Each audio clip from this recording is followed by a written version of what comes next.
Hello friends, அனைவருக்கும் வணக்கம்.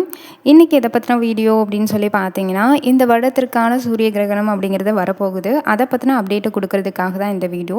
மெயினாக இந்த வருடத்திற்கான சூரிய கிரகணம் எப்போ வருது, எந்த நேரத்தில் வருது, எந்த தேதியில் வருது, இதோடைய உச்சம் எந்த அளவுக்கு இருக்கும், இந்த நேரத்தில் கர்ப்பிணிகள் என்ன செய்யலாம், என்ன செய்யக்கூடாது, யாரெல்லாம் கவனமாக இருக்கணும், இதை பற்றின டீட்டெயில் இன்ஃபர்மேஷன் இந்த வீடியோவில் இருக்குது. வீடியோவை கடைசி வரைக்கும் பாருங்கள். நம்ம சேனலை ஃபர்ஸ்ட் டைம் பார்க்குறீங்கன்னா மறக்காமல் சப்ஸ்கிரைப் பண்ணிக்கோங்க.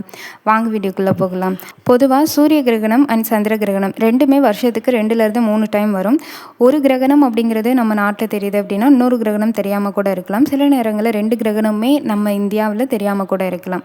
இது எப்படி கணிக்கப்படுது அப்படின்னா, இப்போ கிரகண நேரம் அப்படிங்கிறது உங்களுக்கு இரவில் அமைஞ்சது அப்படின்னா நம்ம நாட்டில் தெரியவே தெரியாது. இதுவே பகலில் அமைஞ்சது அப்படின்னா நம்ம நாட்டில் தெரியக்கூடியதாக இருக்கும்.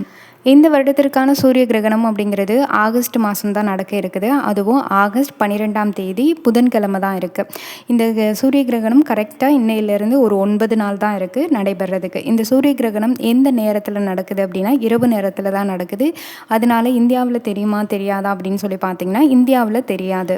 ஆனாலுமே இந்த கிரகண நேரங்களில் நெகட்டிவ் எனர்ஜி அதிகமாக இருக்கும். குறிப்பாக இந்த கிரகணம் இந்தியாவில் எத்தனை மணிக்கு ஏற்படுது அப்படின்னு சொல்லி பார்த்தீங்கன்னா கரெக்டாக இரவு ஆகஸ்ட் 12ஆம் தேதி ஸ்டார்ட் ஆகி ஆகஸ்ட் 13ஆம் தேதி முடிவடையுது.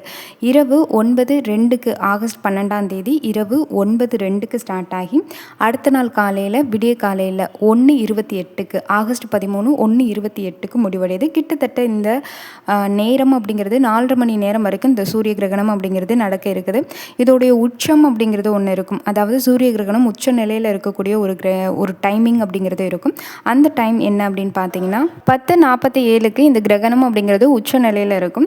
பொதுவாக இந்த வருடத்திற்கான இந்த சூரிய கிரகணம் அப்படிங்கிறது இந்தியாவில் தெரியாது. ஆனால் வேறு எந்த நாடுகளில் தெரியும் அப்படின்னு சொல்லி பார்த்தீங்கன்னா ரஷ்யா, வட அமெரிக்கா, ஆப்பிரிக்கா, ஐரோப்பியா இந்த மாதிரியான, அதாவது நம்ம நாட்டில் பகல் அப்படின்னு சொல்லி பார்த்தீங்கன்னா அங்கே இரவாக இருக்கும். அங்கே இரவாக இருந்தால் நம்ம நாட்டில் பகலாக இருக்கும். பகல் பொழுது எந்தெந்த நாடுகளில் இருக்கும் அந்தந்த நாடுகளில் சூரிய கிரகணம் அப்படிங்கிறது தெரியும்.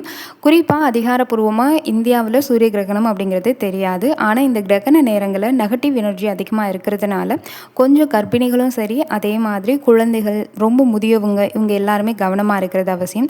அதிகமாக எனக்கு ஈஸியாக ஏதாவது சின்ன இன்ஃபெக்ஷன் கூட வந்துடும், எனக்கு சின்ன சின்ன சளி பிடிக்கிறது இல்லை அப்படின்னா வேகமாக தொற்றுக்களால் பாதிக்கப்படக்கூடியவங்களாக இருக்கீங்க அப்படின்னா நீங்கள் எல்லாருமே கவனத்தில் இருக்கணும். குறிப்பாக இது இரவு நேரத்தில் நடக்கிறதுனால கர்ப்பிணிகளும் சரி, மற்ற எல்லாருமே சரி, நீங்கள் ரொட்டீனாக என்ன ஒர்க் பண்ணுவீங்களோ அது எல்லாமே பண்ணிக்கோங்க. கர்ப்பிணிகள் எக்ஸ்பெஷலி நைட் சமயத்தில் அதிகப்படியான செரிமானமாகாத உணவுகளை எடுத்துக்காதீங்க. எக்ஸாம்பிள் சொல்லணும்னா பூரி, சப்பாத்தி, பரோட்டா இந்த மாதிரி உணவுகளை எடுத்துக்காதீங்க. நான்வெஜ் ஐட்டத்தை எடுத்துக்காதீங்க. ஏன்னா உங்களுக்கு டைஜஷன் ப்ராப்ளம் அப்படிங்கிறது வர்றதுக்கு வாய்ப்பு இருக்குது. குறிப்பாக செரிமான கோளாறுனால நிறைய ஹெல்த் இஷ்யூ வரலாம். அதனால் இந்த விஷயத்தை கொஞ்சம் கவனத்தில் செலுத்திக்கோங்க. கர்ப்பிணிகள் பக்கத்தில் எந்த ஒரு ஷார்ப் வெப்பனும் இல்லாமல் பார்த்துக்கோங்க. அது அருவாமனையாக இருக்கலாம், இல்லை கத்திரிக்கோள், இல்லை கத்தி, இந்த மாதிரி எந்த ஒரு விஷயமா இருந்தாலும் அருகில் இல்லாத மாதிரி பார்த்துக்கிறது ரொம்ப ரொம்ப நல்லது. அண்ட் நைட் சமயங்களில் நீங்கள் அதிகமாக வெளியில் வரப்போகிறது கிடையாது. முடிஞ்ச வரைக்கும் 7 மணிக்கு தான் உணவு சாப்பிட்றதுக்கு பாருங்கள். நைட்டு தூங்க போகிறதுக்கு முன்னாடி ஒரு கிளாஸ் பால் குடிச்சிட்டு படுங்க, நல்ல உறக்கம் வரும். கிரகண நேரங்களில் அதிகமாக வெளியில் வர வேண்டாம். அப்படியே நீங்கள் வெளியில் வரணும் அப்படின்னு நினச்சினா கூட அது தப்புனா கிடையாது. ஏன்னா இந்தியாவில் தெரியல அப்படின்ற காரணத்தினால பெரிதளவில் இதுக்கான ஒரு அஃபெக்ட் அப்படிங்கிறதுனா இருக்காது. ஏன்னா ஒரு சிலருக்கு இந்த சைனஸ் ப்ராப்ளம், இல்லை அலர்ஜி, ஸ்கின்ல சில ரேஷஸ் வரும், அந்த மாதிரி பிரச்சனை இருக்கவங்களுக்கு தான் ஏதாவது ப்ராப்ளம் வரும். அதுவுமே நம்மளுக்கு பகலில் நடக்கிறப்ப தான் அந்த வெயிலில் போனால் நம்மளுக்கு ப்ராப்ளம் வருது அப்படின்னு சொல்லலாம். இரவு நேரத்தில் நடக்குது அப்படின்றதுனால ப்ராப்ளம் வரதுக்கான பாசிபிலிட்டிஸ் இல்லை. ஸ்ரீலங்காவில் இருந்து அவங்களும் சொல்கிறீங்க, எங்கள் ஊரில் தெரியுமா, அந்த மாதிரி நிறைய சப்ஸ்கிரைபர் கேட்குறீங்க. ஸ்ரீலங்காவுக்கும் இந்த வருடத்திற்கான இந்த சூரிய கிரகணம் அப்படிங்கிறது தெரியாது. இது 2வது சூரிய கிரகணம் அப்படிங்கிறது.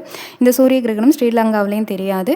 அடுத்தடுத்த வீடியோக்குள்ளே என்ன பண்ணணும், என்ன சாப்பிட்ணும், என்னென்ன விஷயங்கள்லாம் நீங்கள் ஃபாலோ பண்ணணும் அப்படின்னு டீட்டெயில் இன்ஃபர்மேஷன் கொடுக்குறேன். உங்களுக்கு ஏதாவது இந்த சூரிய கிரகணம் பற்றி டவுட் இருக்குது அப்படின்னா கீழே கமெண்ட் பண்ணுங்கள். அதை கிளாரிஃபை பண்ணி நெக்ஸ்ட் வீடியோவில் கொடுக்குறேன்.